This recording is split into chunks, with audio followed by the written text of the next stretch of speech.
Good morning everyone, this is Vanilla from Gospel Burundian TV.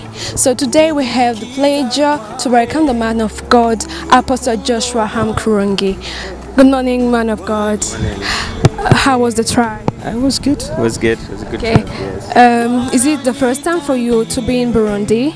No, I've been here many times. Okay. But the message do you have for Burundian, especially for youth? We've been like a conference for youth titled Tomorrow. What is that? I think it's a youth conference that is targeting preparing the youth for what is coming tomorrow, and also reminding them that they are the leaders today and they will also be the leaders tomorrow. So that's what we'll be talking about. Okay, we wish you a good moment in Burundi. We wish you to impact youth. Thank you.